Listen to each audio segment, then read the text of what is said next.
Thank you all for coming. Thank you very much for joining us this afternoon. I'm William Anthony Hay. I'm the interim director of the School of Civic and Economic Thought and Leadership here at Arizona State University. I also double up as my other job as director of public programs, associate director for public programs here.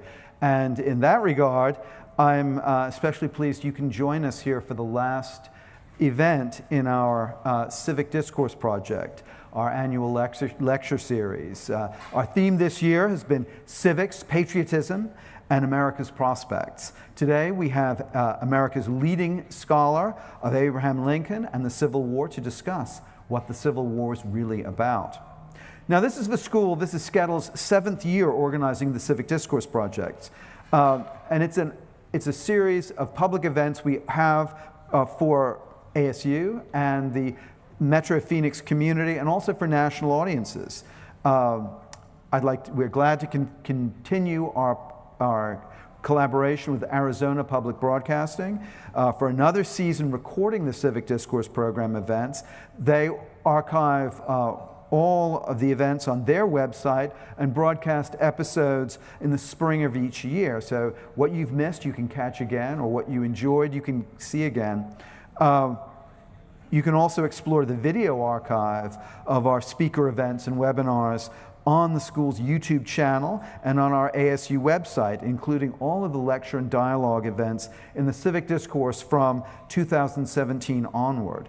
Now, Skettle has worked for 7 years to convene a high-level conversation through this series, with single speakers, with dialogue events, and an annual conference that together encompass a range of academic and civic views.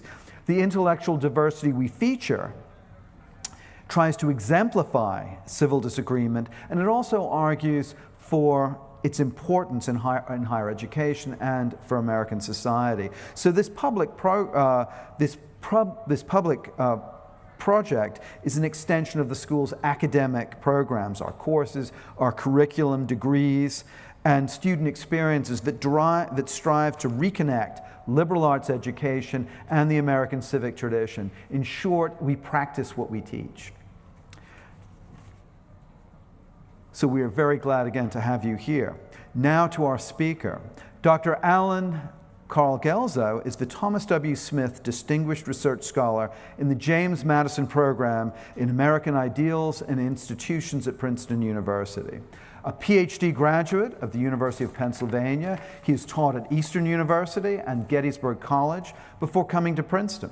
He is a 3-time winner of the Lincoln Prize for Abraham Lincoln, Redeemer President, Lincoln's Emancipation Proclamation, The End of Slavery in America, and Gettysburg, The Last Invasion, which is a New York Times bestseller that also received the 2014 Guggenheim-Lehrman Prize in Military History.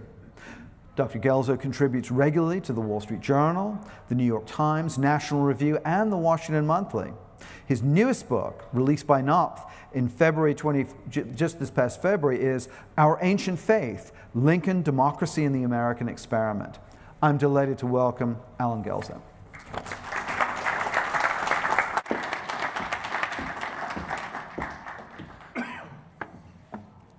My thanks, first of all, to my friend Will Hay for the invitation that brings me here to Phoenix and to Arizona State University and Skettle. Also, a word of thanks to many other friends that we have here. I can't resist singling out Colleen Sheehan, who I've known for many years, and Brooke Simpson, who I have known, I think, actually for even longer.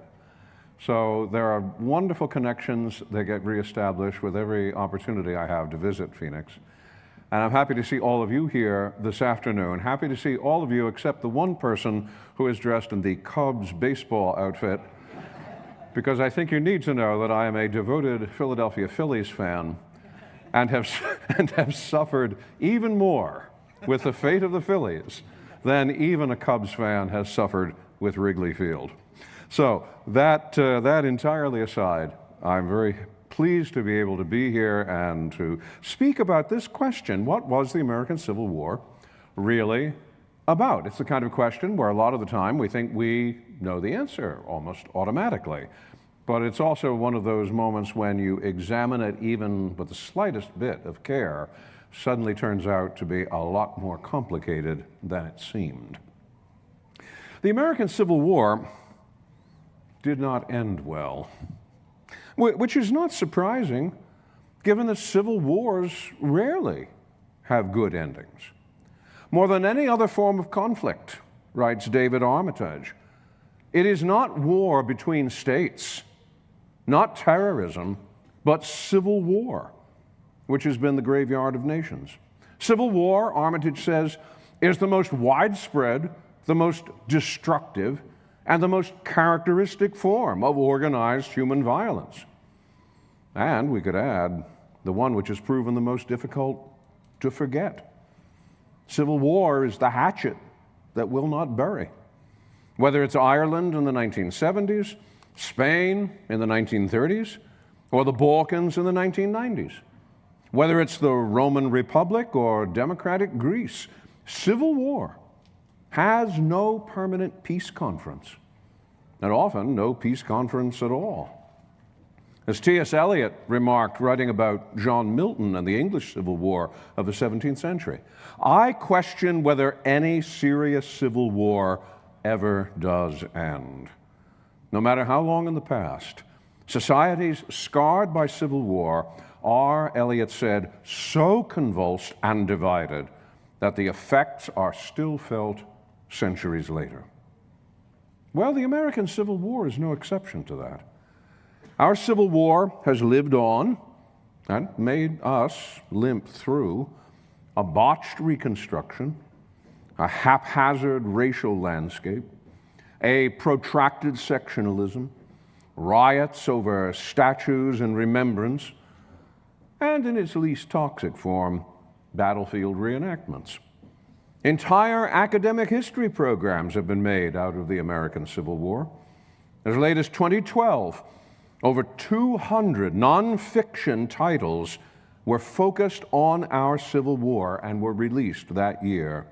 Some of them from publishers who specialize in nothing but Civil War books. Even now, any discussion of what caused the Civil War will trigger dreary, drag-out, cat-fighting arguments over slavery, abolition, state rights, generals, campaigns, motivations, what-ifs, and the Constitution. You simply want to ask, will this war never be done? One reason for the massive imprint of the Civil War on our national consciousness is the unhallowed excitement it gives us. That is, compared with almost everything else in the American 19th century. I mean, let's be candid. Without the Civil War, 19th century American history would be boring. It would be a tale of economic growth, of useful inventions, some polite literature, some genteel art, some settler expansion, occasional labor eruptions, and Stephen Foster. But it would be Canada raised to continental heights, but lacking Sir John Franklin. Without the Civil War, 19th century political leadership would be known principally for its bland, onerous dullness. Imagine an American presidency between 1808 and 1898 whose high moments would consist of Millard Fillmore, Franklin Pierce, Chester Alan Arthur, and Benjamin Harrison, interrupted only by a sociopath, Andrew Jackson. So surely one reason why the Civil War bulks so large in our memories is that we need it to keep from falling asleep. But another and larger reason for our long memory of the war is the harshness with which the Civil War disrupted so much of the experience of ordinary Americans. By the time the war began in 1861, the United States had experienced 3 wars in its brief life since independence: the Revolutionary War, the War of 1812, and the Mexican War. But only the Revolution saw anything which approached a mass mobilization of the American people. And even then, the concept of mass has to be sharply qualified. George Washington's Continental Army was fixed by the Continental Congress in 1780 at 21,000 infantry, plus 2,000 artillerymen and 1,000 cavalry, which is minuscule by the standards of only 80 years later. Even then, Washington had trouble maintaining just that strength. The states may have mustered another 145,000 militia, but calling out the militia to assist the Continentals was usually an on-again, off-again affair. And Washington dismissed the militia angrily with the complaint that no militia will ever acquire the habits necessary to resist a regular force. In the Revolution, little more than 0.5% of the population of the United States wore a Continental uniform, which is also approximately the same percentage as served in the War of 1812, and only a third of that served in the Mexican War. By contrast, in the Civil War, the Union armies mustered 2.1 million men, with the Confederacy enrolling over 800,000, which means that over half of all Northern men of military age were drawn into the Civil War, while in the South, due to the Confederate government's draconian conscription policies, just under 4/5 of military-age white males served.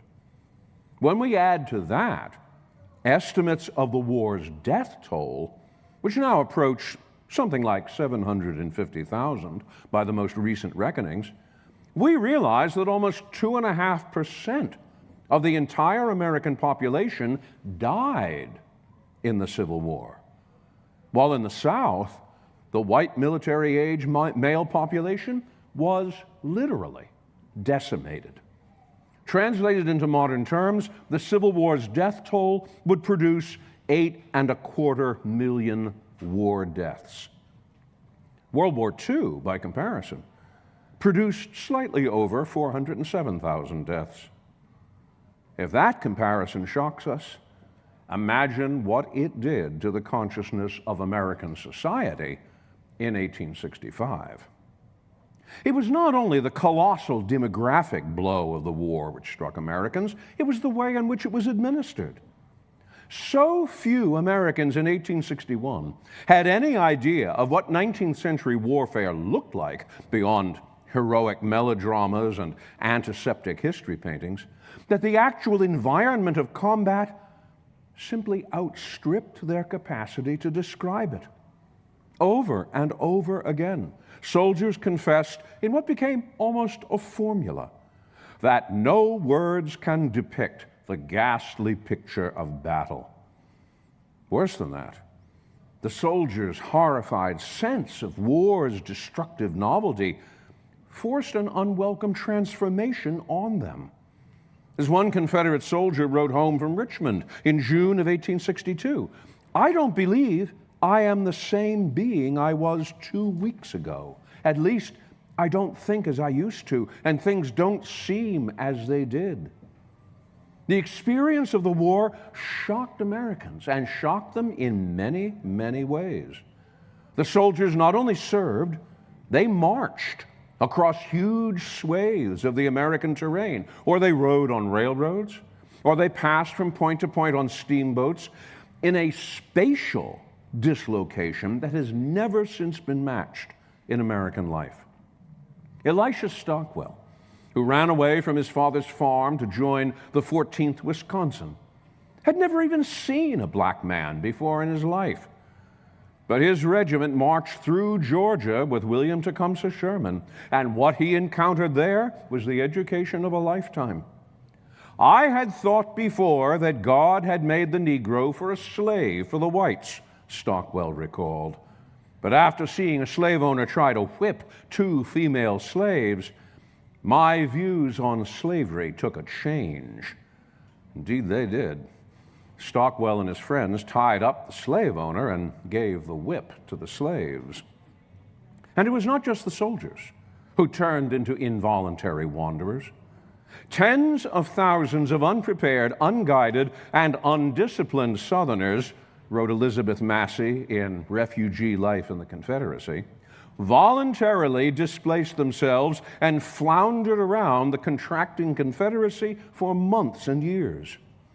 George Rabel has upped her estimate towards as many as 250,000 during the war. And that doesn't even start to reckon with at least 200,000 slaves who headed the other way for freedom behind Union lines, along with Southern white Unionists and Southern draft resistors who preferred the company of the Yankees to their own fellow Southerners. No wonder that returning veterans and refugees could no longer see the landscape as the same in 1865 at the war's end. At the close of the fighting, the eponymous hero of William Dean Howell's classic novel, The Rise of Silas Lapham, found that I had got back to another world. The day of small things was past, and I don't suppose it will ever come again in this country. On the negative side of the ledger, emancipation erased the $2.4 billion in assets represented by the South's slaves, approximately a third of the South's net wealth. Another 10% of the South's non-slave agricultural assets, livestock, cotton, tools, also disappeared in smoke and general destruction.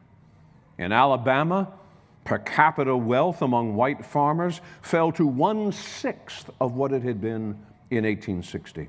In Georgia, the state comptroller general helplessly estimated that almost 4/5 of the entire wealth of Georgia had been destroyed or rendered unproductive. By 1870, the accumulated value of all Southern property stood at only $2.05 billion, which means, after wartime inflation is factored in, that the Civil War cost the South between $5 and $8 billion, and that's reckoning purely in 1870 dollars. If we want some clue as to why the Civil War's imprint is still measurable in our lives, numbers like that are a good place to start. The numbers will tell us what the Civil War swept away. Complacency, for one thing, followed by lives lost and wealth and property erased. But like other civil wars, what arose in their place was not always admirable, especially since much of the slave-owning oligarchy based in the South was succeeded by a financialized oligarchy based in the Northeast. The aristocracy, based on $3 billion of property in slaves, has disappeared, complained Abraham Lincoln's successor in the presidency, Andrew Johnson. But, Johnson went on, an aristocracy based on over 2.5 million of national securities has arisen in the northern states to assume that political control which the consolidation of great financial and political interest formerly gave to the slave oligarchy. We have all read history, and is it not certain that of all aristocracies, mere wealth is the most odious, rapacious, and tyrannical? It goes for the last dollar the poor helpless have got. And with such a vast machine as this government under its control, that dollar will be fetched. It is an aristocracy that can see in the people only a prey for extortion. Before the Civil War, only about 7% of American manufacturing was organized in corporations. By 1900, corporations accounted for 69% of all American manufacturing. And between 1897 and 1905 alone, 5,300 small-scale firms were consolidated and reorganized into just 318 corporations and 26 supercorporations known as trusts, which controlled 80% of major American industrial output. Moreover, many lessons in corporate organization were also learned in the Civil War, as both Union and Confederate agents became responsible for purchasing, distributing, and manufacturing 1 billion rounds of small arms ammunition, moving thousands of soldiers by rail and by steamboat, ordering 1.5 million barrels of pork and 100 million pounds of coffee, and financing it all by mountainous schemes of public borrowing. Modern American business and government were shaped directly and indirectly by a military model of administration during the war, writes Mark R. Wilson in The Business of Civil War. In the management of corporate enterprise, memories of the Civil War mobilization played an important part. Perhaps even more surprising, the Civil War has frequently been marked as the moment when American government began transforming itself away from federalism, state rights, and the small-scale maintenance state envisioned by the founders to the large-scale regulatory state that was already becoming the model in 19th century European empires, as bureaucracy and corporatization moved forward hand in hand. This transformation is sometimes measured by vocabulary, as in the oft-cited example that Americans began to speak of themselves after the war as a single nation rather than a union, as though Northern victory in the Civil War was a parallel to Otto von Bismarck's creation of a German empire out of his wars with Austria and France from 1866 to 1871. Abraham Lincoln, concludes the libertarian writer David Gordon, like his Prussian contemporary Otto von Bismarck, sought a powerful centralizing state. The Civil War thus becomes the hinge moment in which the United States ceases to be the simple constitutional union of 1787 and moves toward being a complex, center-driven, bureaucratic state.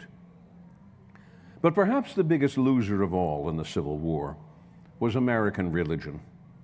The brutality of the Civil War took a terrible toll of religious confidence, especially among Southerners who had convinced themselves that God was their protector and the justifier of the slave system.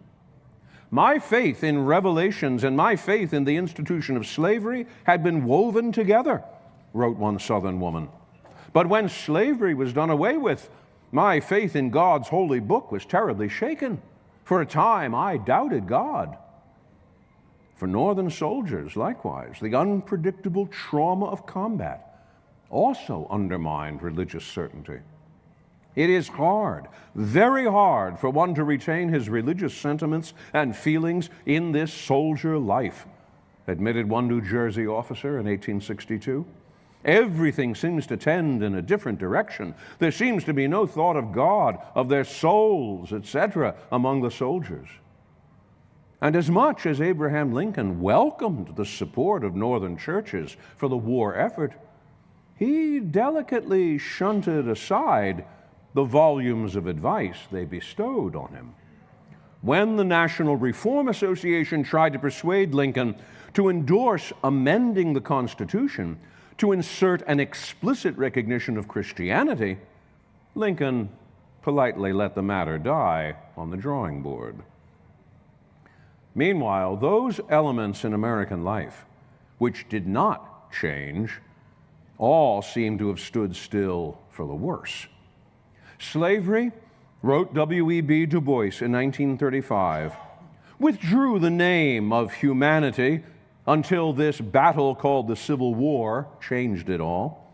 In its wake, said Du Bois, the slave went free, only to move back again towards slavery as the whole weight of America was thrown to color caste and a new slavery arose.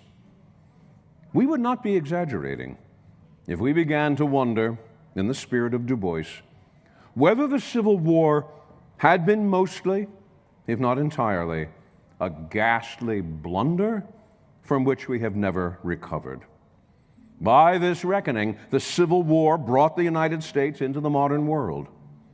What we have to do is decide whether that was a good idea or a regrettable one. The person most likely to disagree with that judgment is Abraham Lincoln, while clearly the person most likely to endorse it enthusiastically was John Wilkes Booth. But for just that reason, it will be enlightening to ask Lincoln what he understood the war to be about.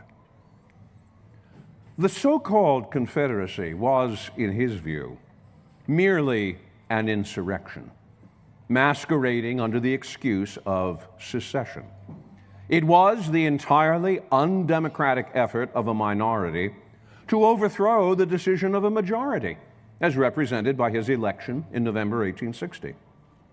The central idea pervading this struggle, he told his secretary, John Hay, at the very outset of the war, is the question whether in a free government the minority have the right to break up the government whenever they choose.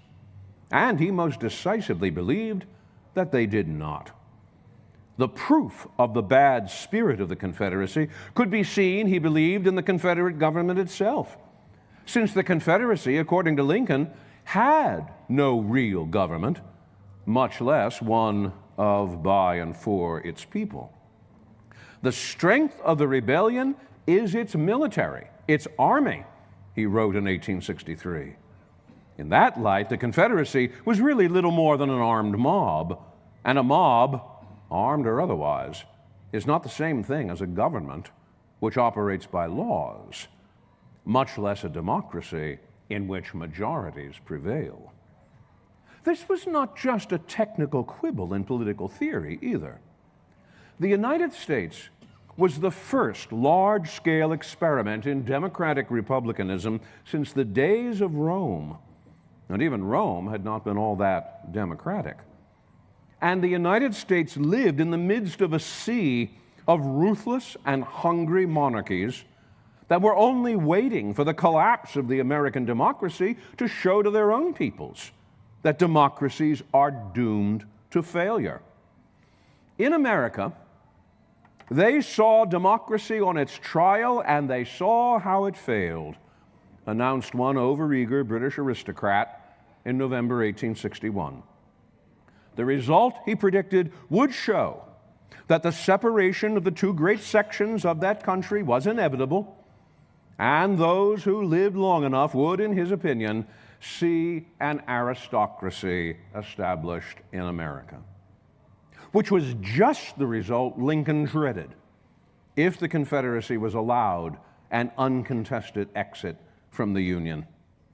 The Confederate secession, he argued, presents the question, he said in his message to the special session of Congress called in July 1861, is whether discontented individuals, too free in numbers to control administration according to organic law in any case, can always, upon the pretenses made in this case or on any other pretenses, or arbitrarily without any pretense, break up their government and thus practically put an end to free government upon the earth. It forces us to ask, is there in all republics this inherent and fatal weakness? Because if there was indeed such a fatal weakness in democracies, it will go far to prove the incapability of the people to govern themselves. For Lincoln, the war would be a test to see whether, taking the government as we found it, the majority can preserve it. And, as he said in his debates with Stephen A. Douglas in 1858, turn this government back into the channel in which the framers of the Constitution originally placed it. Nothing, said Lincoln, would land a more deadly blow to our whole Republican system of government than to place all our rights and liberties at the mercy of passion, anarchy, and violence. And that unholy trinity is precisely what defined the Confederacy. The overarching theory of liberal democracy is that the primary cure to decay and disruption in a political system is to recur to first principles, which is what Jefferson believed he was doing when he recurred to the ultimate of first principles in the Declaration of Independence by appealing to the natural rights endowed to all men by their Creator.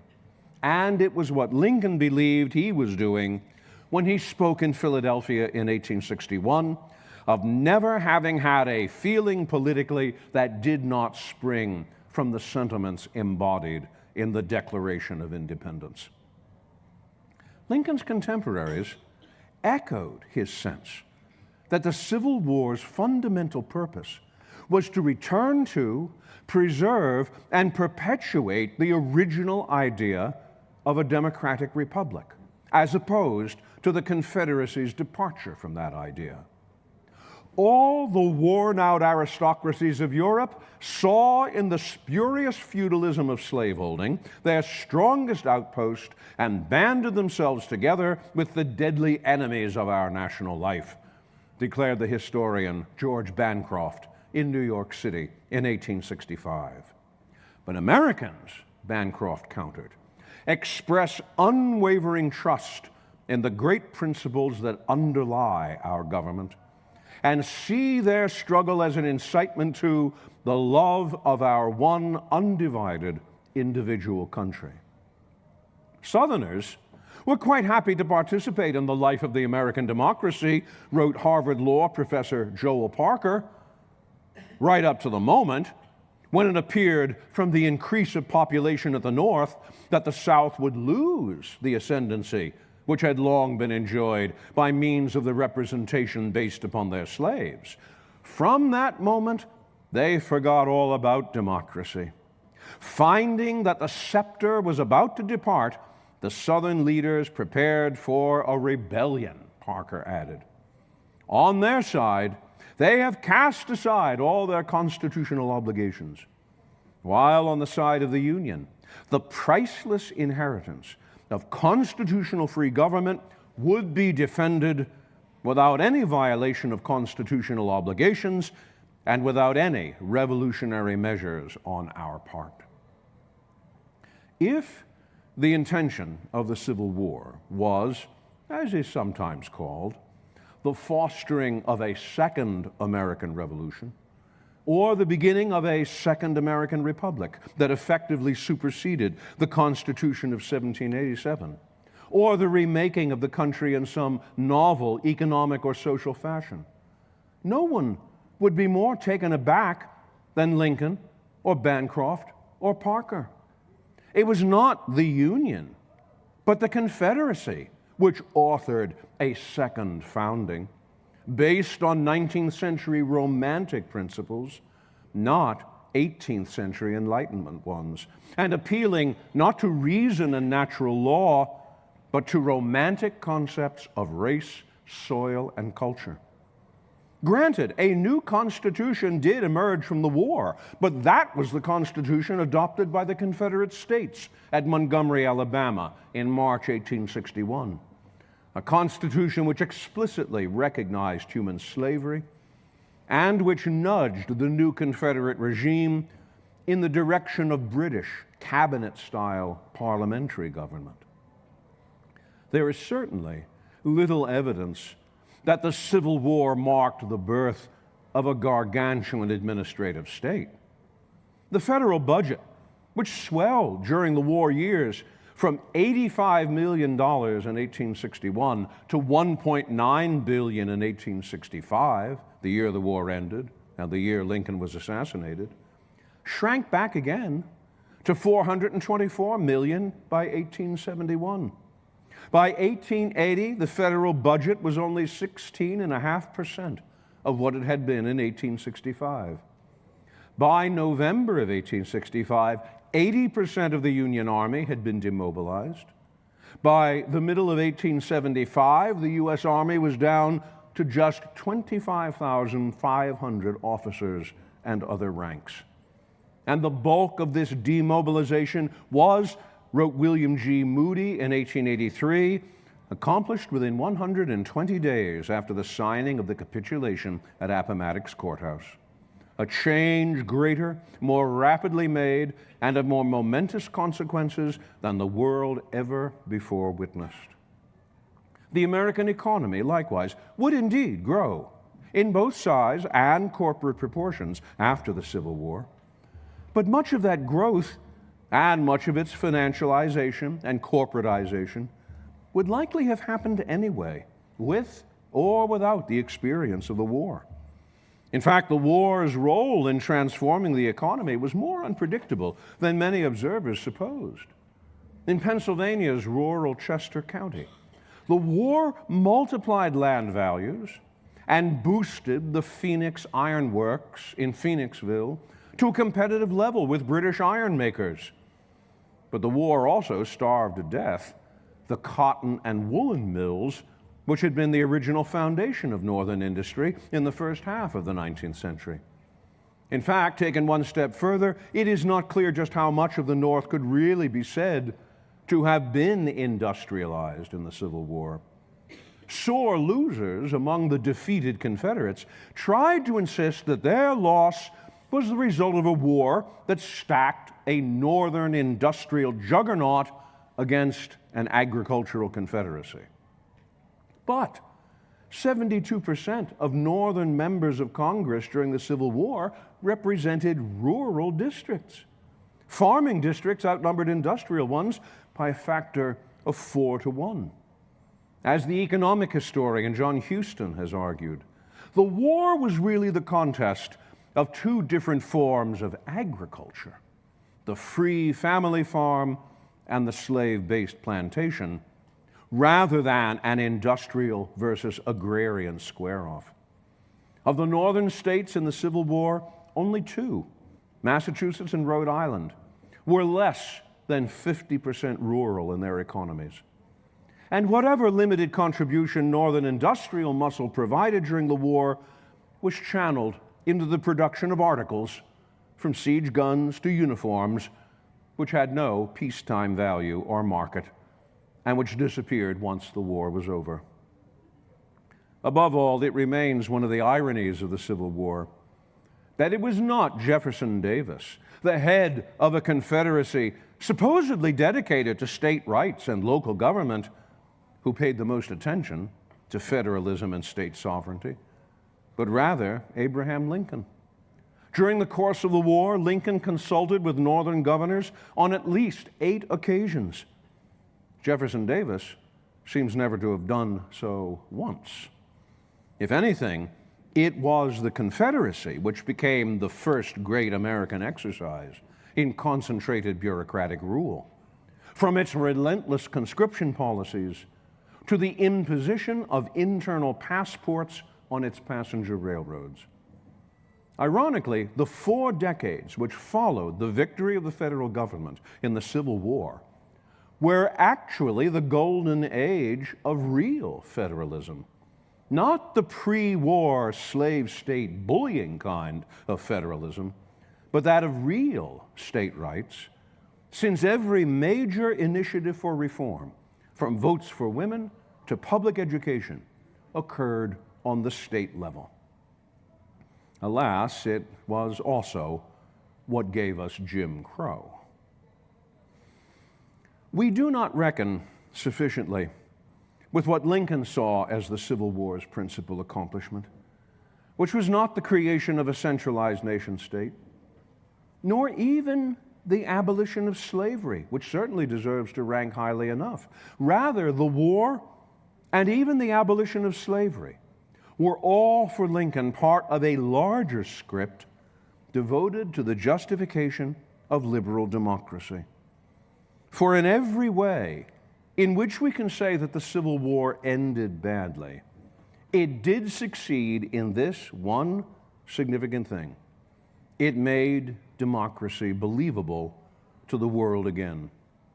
After the failures of the Reign of Terror, of the Bolivarian dictatorships, and the revolutions of 1848, democracy seemed to have caught a second wind from the American Civil War.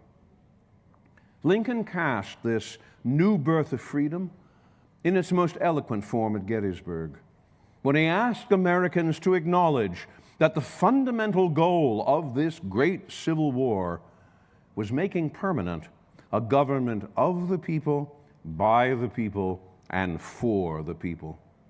In fact, he asked that we do more than just acknowledge it. He asked that we dedicate ourselves to it. This is why the Civil War should remain so central to our imagination. Not because we enjoy replaying its violent scenes, like the endless loop of an action-adventure movie, but because we sense, however mutely, that it really was fought to save a democracy. And therefore, we feel urgently the necessity of being part of it. The Civil War created unprecedented problems. It did not solve all of them, or all of the ones that existed before it began, especially concerning race. But it did save the idea of democracy at the moment in the 19th century when, if that idea had been lost in North America, it might well be said to have been lost everywhere and for good. Instead, the victory of the Union led the friends of liberal democracy in England to rejoice in 1864 that an English liberal comes here not only to watch the unfolding of your destiny, but to read his own. Your regeneration, when it is achieved, will set forth the regeneration of the European nations. It led still other friends in France to insist that if liberal institutions come out victorious from a tempest where many hope to see them perish, will this be nothing? The answer to this question does not alone include the future of America, it also contains our own. And it even led slaves laboring in the sugar fields of Spanish Cuba in January of 1862 to mingle within their songs the significant refrain, "Avanza, Lincoln, avanza, tu eres nuestra esperanza." Onward, Lincoln, onward, you are our hope. On those terms, we may actually need to embrace the importance of the American Civil War now more than at any previous moment, if only because democracy has once more come onto such hard times.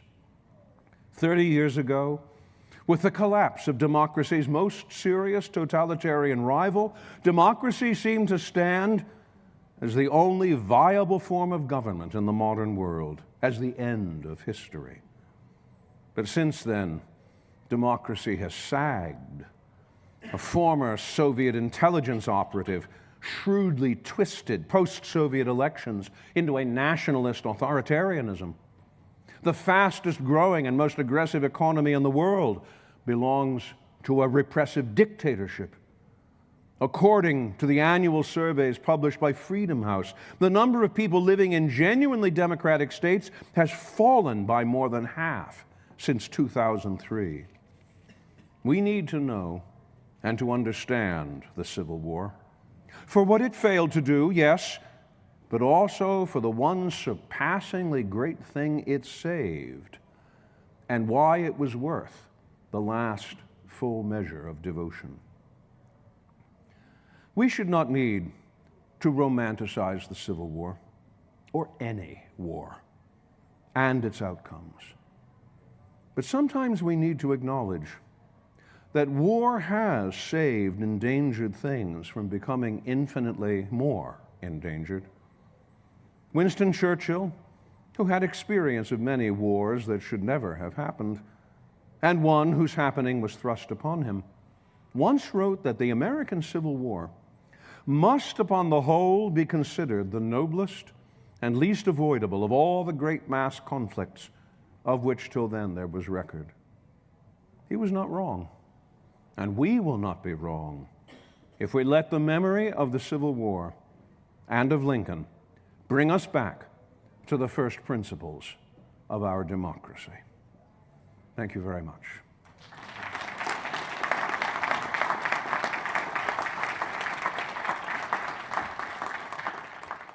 Good afternoon. Good afternoon. Thank you for joining us. I'm currently writing a paper on Lincoln, and I'm wondering if you could help me out with my thesis. Sure. Sure. I know a thing or two on the subject. So I'm looking at Plato, and I'm looking at Montesquieu, and I'm thinking about the spirit of a democratic regime. Yes. Politically, or specifically, rather, the idea of political virtue, the idea of sacrifice being the necessary element to a democracy. And I'm wondering if you could point to any particular instances in which Abraham Lincoln was pushing for this type of political virtue, or maybe his best example of such a feat. Well, to start, we could say that for Lincoln, democracy is itself a virtue. Because democracy is built upon certain fundamental assumptions, which contain within themselves what we can call, even in Platonic terms, virtue. First of all, democracy assumes as its basic fundamental premise the consent of the governed. In a democracy, sovereignty resides in the people. And government does not have a mandate to do what it wishes to the people.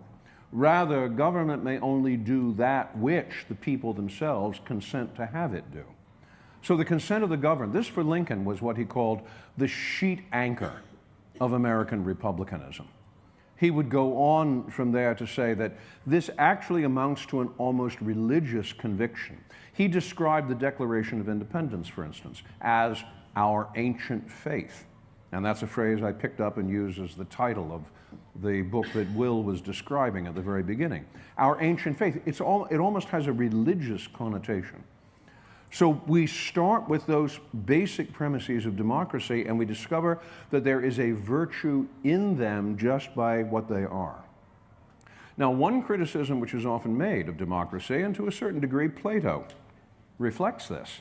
Remember, Plato saw what happened to his teacher, Socrates, when the Athenian assembly decided to impose a capital sentence on him. There's many ways in which Plato never quite recovers from that, never really develops any kind of trust in what a democratic assembly can do. But look at what a democracy can do when it functions according to yet another set of premises, which are the premises of law. Law is what acts as the boundary in a democracy that keeps the people who are consenting to be governed from turning into a mob. Law is about reason. But the exercise of reason itself is a virtue, because when you exercise that reason, what do you discover? You discover that there are certain natural facts about the universe and about the world and about human nature which are non-negotiables.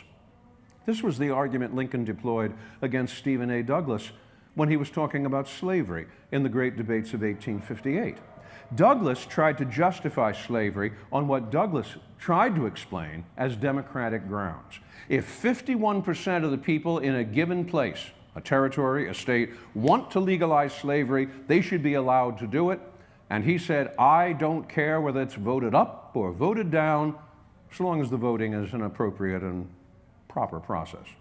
And Lincoln said, this is wrong.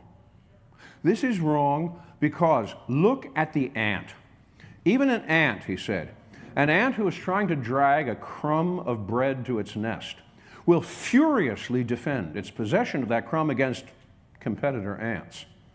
Even the ant realizes that taking away its property is a violation of something which is woven right into the fabric of not only human existence, but the world itself. What you realize in a regime, a democratic regime built on those natural rights, that is still more virtue. Because where, of course, does that natural law come from? Jefferson tells us it comes from the creator of all things. So in those respects, what you're seeing in a democracy is the discovery of genuine virtue, of natural virtue in an order of natural law. Contrast this with aristocracy. What is aristocracy built upon? Power, not consent, power. It starts at the very top with kings or dictators or dukes or what have you. And then it flows down as they exercise power and control over others. Is that a power which is well known for its humility? Is that a power which is well known for its wisdom? Is that a power well known for its prudence? I'm going down the list of the great virtues, and as soon as I say it, we realize, no, the kings have not been particularly well noted for promoting those things. If you want to discover what real virtue is, you will discover it by discovering it in natural law, and natural law is one of the underpinnings of a democracy. This is Lincoln's argument, and especially his argument against slavery, because he will insist that Lincoln's argument against slavery is not just a question about politics, it's not just a question about what's practical or pragmatic, it's a question about what is right or wrong. I believe, he said, that slavery is wrong.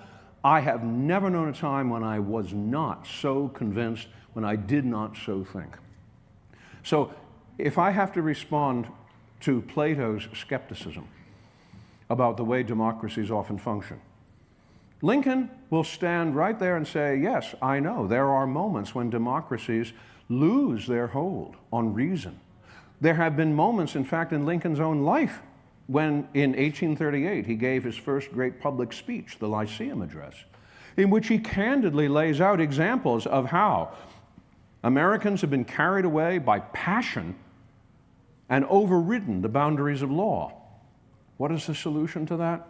To let reverence for law, and especially reverence for natural law, to be restored and to guide us. And that, he said, that is what will guarantee the perpetuation of our political institutions. That will be the source of real virtue. Have I written your paper for you? You have, thank you. Very good, all right. See me afterwards for the footnotes. Yes, sir. Yes, thank you so much for this talk. I was wondering if you had to point to one aspect of Lincoln's childhood or adolescence that helps us understand his presidency, his approach to the Civil War, what would you say? In 1856, Lincoln was giving a speech in Springfield, and he saw in the audience a friend of his he'd known for many years named John Roll. He was talking about slavery in this speech, and he pointed at John Roll and said, "There's my friend John Roll. You know, he used to be a slave." Not that John Roll had literally been in slavery, but that he had been in a condition that seemed very closely to approximate it. And then Lincoln went on to say, "I was once a slave, but now I am so free that they let me practice law." What did Lincoln mean by that? Well, he was referring to his adolescence, to a time when everything that he was put out to work, to earn, had to go to his father. And Lincoln did not, shall we say, have the best of relationships with his father. Thomas Lincoln, he once said, only knew enough to bunglingly sign his own name. That doesn't really come off as much of a compliment. Now, there was a great deal of tension between Thomas Lincoln and his son Abraham. And one thing which really grated on Abraham was that Thomas would hire him out as a boy, and he would have to work for others, and everything that he earned from those others had to go to his father. Now, the one exception to that was something that Lincoln constantly referred to, an incident that involved when the Lincolns were living in southern Indiana. Right down by the Ohio River, Lincoln kept a small paddle boat. And he kept the paddle boat there because it was the custom of steamboats on the Ohio River, going up and down the river. You didn't have stops, you know, it wasn't like the metro. What you did was, if you wanted to get picked up by the steamboat, you would have someone paddle you out to midstream, intercept the steamboat, and you get on the steamboat there. Of course, you had to pay the person who paddled you out. Lincoln has this little boat there, and one day 2 men come running down to the shore, and they point to a steamboat coming up the river, and they want to be put on that steamboat. He paddles them out there, they clamber onto the steamboat, and then each one turns around and flips him a silver $50. Lincoln said, I looked at that. It was the first money I had earned that I could keep myself. That word of it didn't have to go back to his father, and he didn't have to turn it into his father. And Lincoln said, from that moment, the world seemed like a fairer and happier place to me. He told that story repeatedly. That said to him, that was the big difference between free labor and slavery. And he keeps that distinction so clearly in mind all through his life that you see it reflected in everything he says about slavery during the Civil War itself. There's an interesting parallel this way. In the life of Frederick Douglass escapes from slavery, runs away from Maryland, gets on the train, manages to make it to Philadelphia, then to New York, and then finally to New Bedford. He winds up in New Bedford. What's he going to do? He wanders down the street, and a woman hails him from her doorstep and asks him to come in and chop some wood, which he does. And then she pays him cash. And Douglas said in his autobiography, he looked at that and said, it was the first money I could earn and keep for myself, that I didn't have to give to a master. That parallel, that encounter that Lincoln and Douglas both have that way is so formative for both of them that in some respects you could almost say that the roots of the abolition of slavery and the victory of the Civil War begin at those two moments for both of those men. So in his adolescence, yes, goes all the way back there. He was not kidding when he said that he could not remember a moment when he did not think that slavery was an evil. Thank you. Yes, sir. Or yes, sirs. Go ahead. Would you not say that this battle for this liberal democracy and concept is something that it's not generational, and we have to meet and fight in every generation? For example, this was part of Wilson's unsuccessful vision at the end of World War I, World War II, with the United Nations and a concept, and perhaps with what we're going on right now in the current political situation, without getting political, seems to us to be a challenge again for the democratic concept. Let me tell you why, in the most fundamental way. Lincoln said at Gettysburg that this was a nation dedicated to a proposition that all men are created equal. I want you to reflect for a moment on how utterly novel that idea was, even in Lincoln's day. The idea that you could create a nation dedicated to tracts of ink on paper. That was how one European reactionary scoffed at the Declaration of Independence and the Constitution. European reactionaries like Joseph de Maistre sneered at the American experiment. The idea that you could build a nation around propositions, sentences, reason. No, said de Maistre, nations are built historically. They are built upon race and tribe and clan and ethnicity and language and religion and soil. That's what makes a nation.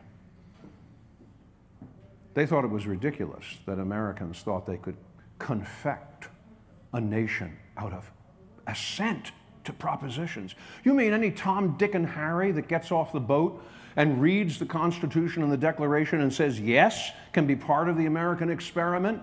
To which the American experiment replies, yeah. It takes 1,500 years to make a Frenchman. We've got a lot of wine that has to be consumed, you know? It takes 1,500 years to make a Frenchman, but you can become an American in 20 minutes. You read those propositions and you say, yeah, I sign on to that. Brother, you're in. The idea that you could make a nation out of people like that just seemed preposterous to people in the 19th century, to other people outside. They thought it was bound to collapse in on itself. And they took the Civil War as a case in point. See, it is collapsing in on itself. Which was why Lincoln thought it was so important to defend it. That was why Lincoln could look out at those semicircular rows of graves in the Soldiers' National Cemetery at Gettysburg and say, from these honored dead we draw increased devotion to that cause for which they gave the last full measure of devotion.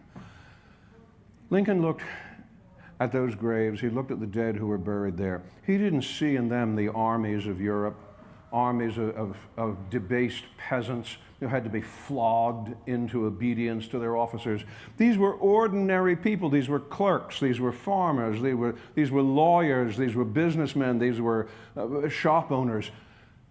And they're buried there in that cemetery. Why? Because they saw something in this thing called democracy that was worth making the ultimate sacrifice for. That, Lincoln said, that is what refutes the people who scoff at the propositions. But the weakness is this: they are, after all, only propositions. We cannot simply say, well, I'm an American because 16 generations of my family have been Americans. We cannot say, I'm an American because my ancestor came over on the Mayflower. My ancestor didn't. I had no ancestor on the Mayflower. I had no ancestor in the American Revolution. I had no ancestor in the Civil War. They all came afterwards. My great-grandfather from Sweden came in the 1880s. But he couldn't wait to abjure the King of Sweden. He wanted to be an American. He copied out in pencil the Declaration of Independence, the Gettysburg Address. They were his because he assented to them. Because they are propositions, every generation has to repeat that assent. Every generation has to dedicate itself over and over. We can't fall back on who we are descended from. We can't fall back even on language or culture. We have only those propositions, and every generation has to dedicate itself to those propositions for democracy in America to live. It has its weakness. Yes, it has its great weakness. It has its great strength, though, because it means that anybody, my great-grandfather, your great-grandfather, can be part of this thing. There's nothing that stops them from being part of the American experiment. And I do not hesitate to say that the finest thing my great-grandfather saw in life was the boat that brought him to America. So that is my answer. Thank you. Thanks so much for being here. I actually saw you in a lecture probably about 4 weeks ago. You did it online, so I enjoyed it that way. So and I was you thrilled. Wanted more? Well, I did. In fact, I was That's thrilled to shocking. see that you were coming here again. I see, all right. Are you familiar with the work that Neil Howe has done on generations? No, I am not. Okay. And so one of his propositions is the idea of where we are as a country and the difficulty that we're having now, somewhat of the question that was just asked, whether or not we're looking at a place of civil war. It's a question that gets thrown around. No one likes to talk about it, but you've studied it enough that I would love to hear at least your thoughts on the ingredients that might make us a little closer to that or maybe even further away from it. So, Lincoln had an answer to that, and he had an answer to it in two places. One is in that Lyceum speech that I talked about. The other, even more effective, was in a speech he gave at the very opening of the Lincoln-Douglas debates on July 10th, 1858 in Chicago. In the Lyceum speech in 1838, 20 years before that, he said that people in America have almost completely forgotten the Revolution. You know, we've gotten to this point since 1776, and most of the revolutionary generation has died off. They've been leveled by what he called the silent artillery of time. What then holds us true to the democracy they created? What holds us true is our perseverance, our reverence for law, which he said that is what will keep us on track. Now, 20 years later, he expands that. And he puts it this way. Again, he reflects on the fact, and of course, by 1858, it's more of a fact, that more than half the people of the country have come from someplace else. They don't have anyone they can say fought in the American Revolution. They haven't got any distinguished ancestor. They're not sons or daughters of the American Revolution or anything like that. They're not in any way positioned to say, we know, we have heard from our forebears, from their lips, what the revolution was fought for. They've come, he said, from Scandinavia, from France, from Germany, all different places like that, speaking entirely different languages. But, he said, when they read in that Declaration of Independence that all men are created equal, then they feel that they are flesh of the flesh and blood of the blood of those old men that wrote that declaration, and so they are. That, he said, is the electric cord which runs through every lover of liberty. That trumps generations. That leaps over the boundaries of time. That says, yes, 1776 was a long time ago, but those words are far from dead. And those words speak to us in every generation. So when we encounter crisis, which we do all the time, I mean, we look at our present polarization and we think this is something entirely novel. Oh my goodness. I'd like you to read about the election of 1800. You want to talk about people calling each other unpleasant names. Jefferson and Adams. And we think that, well, that was long ago. Yeah, but that's because we got through that. What about 1824 and 1828 with John Quincy Adams and Andrew Jackson? Oh, there were people who really knew how to sling mud. Andrew Jackson, one of the most famous statements about Jackson was actually concerning the people in South Carolina who were giving him a hard time about the tariff. He threatened that not only would he put himself at the head of federal forces to subdue South Carolina, but that he would hang the first man from the first tree that he found crossing the South Carolina boundary.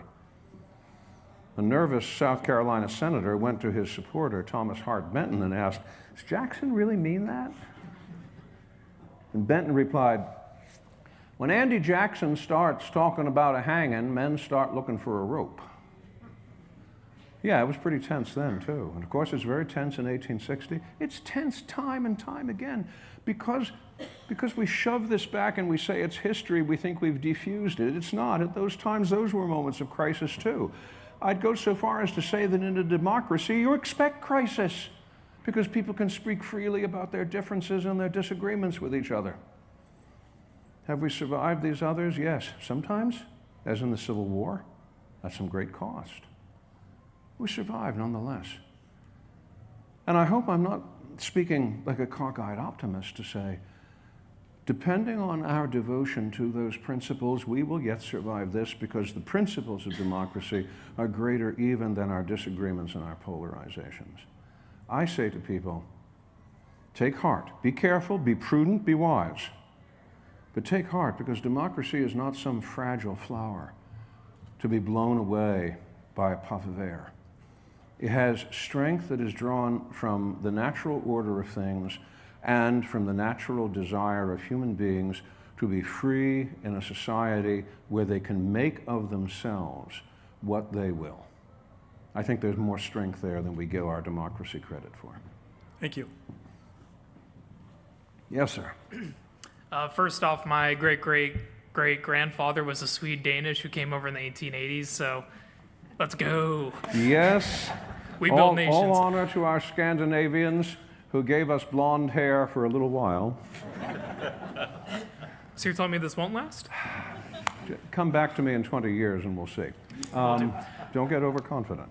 Yes, we celebrate our Scandinavians, but as I say, at the end of the day, my gratitude to Sweden is that it sent my great-grandfather here. You know, you have to reflect on the fact that in the 19th century, Sweden loses 1/5 of its population. 1/5, 1 out of every 5 Swedes emigrate. Where do they come to? They come to America. Mostly they come to Minnesota, and that's why we get the Minnesota Vikings. But yes, they come to America. And one Swede writing back to his family in America, I've read this letter, this is a marvelous letter. He writes back inviting them to come and join him in America. And why? Because he says, in America here, my cap is not worn out from having to take it off in the presence of gentlemen riding by in their carriages. Yeah. They became Americans before they even set foot on American soil. Something happened in transit. They were coming for something that they wanted badly. I had an old friend many years ago who had actually been born in Hungary. And his comment to me was that I was born an American in another country because that's where all of his instincts were.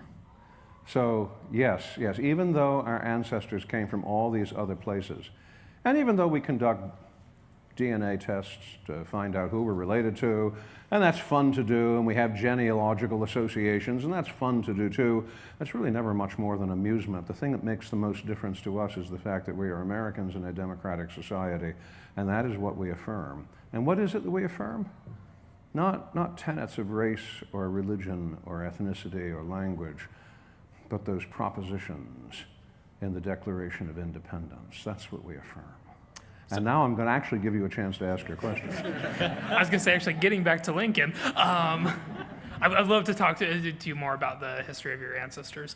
But 2 questions. One of them is just really a yes or no. The first one, I heard on a podcast once that Abraham Lincoln read the book Sufferings in Africa as a child about Captain James Riley, who was sold into slavery in the Sahara Desert. But then I used it on a paper, and I got marked down for it, saying that there was no accurate source. Now, I didn't provide a source, so that was on me. But then I went, and the only source I could find was Reddit, which isn't reliable at all. So did that actually happen? Louise Stevenson's book on the international context of the Civil War and slavery has a section devoted to her speculation on Lincoln's reading of Riley's narrative. So my guess is that whoever marked you down on that probably had not read Louise's description of that. It was a high school teacher. So I think you're on better ground than you want. Yeah. If you would like to recommend your instructor to communicate with me. And then the second thing was, did Lincoln ever give any speeches or write privately about how the Declaration of Independence right to revolution did not apply to the Confederate States, and that what they were doing was against what the founders believed? He does. He lays this out principally in two places. One is in his first inaugural, and secondly in the speech he gives to the special session of Congress that convenes on July 4th, 1861. And there what he's dealing with is the fundamental Confederate contention that what they are doing is executing a secession, not a revolution, a secession. Now Lincoln made the concession that people, being the sovereigns, have the revolutionary right to reframe, change, overthrow the government that they have if it's not serving their interest, and create another one. That is a revolutionary right. But what the Confederates are doing is not a revolution. They keep insisting. What we're doing is a secession. Now you might think, well, what's the difference? Yes, now we're going to hear from Lincoln the lawyer. What is a secession? A secession is about continuity. It's about a peaceful departure, not a disagreement of principle, but a peaceful departure. The kind of peaceful departure that separated Belgium from the Netherlands in 1830. Same kind of peaceful separation that separates Norway and Sweden at the beginning of the 20th century. No argument, just simply, we speak different languages, we have different culture, let's go our different ways. And that, Lincoln says, that is a secession. The difficulty is the Constitution makes no provision for it. The Constitution says nothing about how to secede from the Union. If that was as important as the Confederates insisted it was, you would expect there'd be something about it in the Constitution, but there isn't. There's no provision for how to conduct a secession. There's no provision, there's no reversion clause in the Constitution that tells you what to do with the property that would be involved if the Confederate States are seceding from the Union. I mean, some determination has to be made about that property, the federal government property there. There's no discussion of that in the Constitution. Why? Because the Constitution understood from the get-go there wasn't going to be any secessions. What they were forming was a more perfect union, not a less perfect union. So there is no provision for secession in the Constitution, and the thing you're calling a secession really isn't a secession at all. But you notice the Confederates didn't want to call it a revolution. And Lincoln knew that they didn't want to call it a revolution, and for a very good reason. A revolution, unlike secession, a revolution is about discontinuity. It's about breaking all the bonds and all the ties and all the habits and all the procedures. That's what we did in our revolution. That's why we call it the American Revolution. We didn't secede from the British Empire. We had a revolution. We got rid of George III.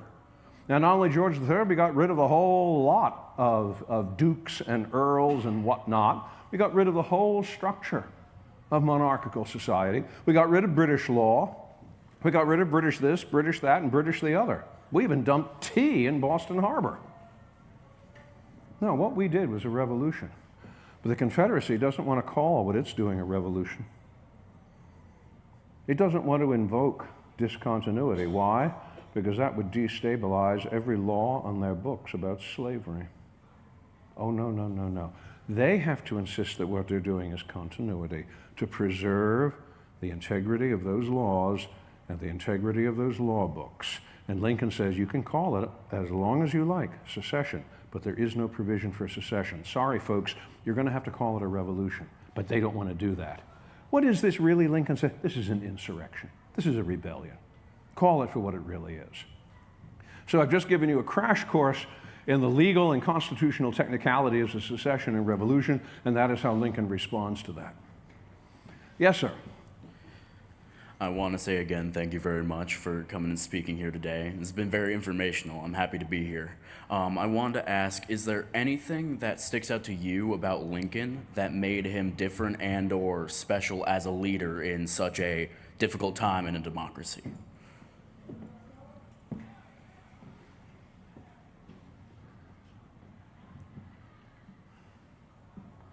That he didn't want revenge, that he understood that vengeance is as toxic to a democracy as any other threat to a democracy. I think one of the most remarkable letters he writes is at the end of July 1862. He's writing to a man named Cuthbert Bullitt, who is a Unionist living in Louisiana, but who's writing to Lincoln and saying, well, federal occupation of Louisiana has got this problem, that problem, the other problem. And he just writes this letter of complaint to Lincoln. And Lincoln writes back to him, and basically he says, look, you people in Louisiana caused your own trouble. Don't come whining to me. But at the end of the letter, he says this, and this is remarkable. I shall do nothing in malice. What we are dealing with is too great for malicious dealing. And you draw a straight line from there to the closure of the second inaugural. We're having laid out everything that the war has cost and why the war has been inflicted on the American Republic. He then urges us to have malice toward none and charity for all. That's not because he was just a nice guy. All right? It's not because he could have written Hallmark greeting cards. It's because he really understood that a democracy cannot be about bloodletting. There are times when it has to defend itself with blood, but it is not built on power. It is not built on twisting people's necks. It's not built on the hangman's noose. People ask him, what are you going to do with the Confederate leadership at the end of the war? He made this shooing gesture with his hands, like he was shooing chickens in a barnyard. He said, let them go. Let them get out of the country. Let them go into exile. He didn't want that because he knew that would taint what was going to happen in the years after the war. He had a remarkable sense of being able to stand outside of himself. I mean, in the second inaugural, nobody could have blamed this man if he'd done a victory lap. You know, if he'd said, okay, everybody, boys and girls, I have just won the Civil War, aren't I great? All right, that would be pretty repulsive, but all right, you could understand a politician saying something like that. He doesn't do that. He writes another remarkable letter. This is in July of 1863 to Ulysses Grant. Brooks, you know this letter. It's after Grant has captured Vicksburg. Lincoln writes to him and congratulates him with a great victory. Lincoln says, you know, at the beginning of your campaign, I didn't think it was going to turn out right. You know, I saw what you were doing, and I thought, oh, this is going to end badly. But then, of course, it didn't. Grant laid siege to Vicksburg. Vicksburg surrendered. And Lincoln ends the letter by saying, I'm writing this to you to tell you that you were right and I was wrong. Yours truly, A. Lincoln. That is the President of the United States, writing to a general whose political loyalties he, at that moment, could not be entirely sure about, but he writes it anyway. What kind of a politician, what kind of a leader, what kind of a president writes a letter like that? A great Democratic president. Yeah, those are the moments I go to in Lincoln. Yeah, thank you very much. All right, well, I see Will is on his feet, and he is about to invoke cloture, as they say. So I yield to him. Indeed. Thank you very much, Alan, for an outstanding talk.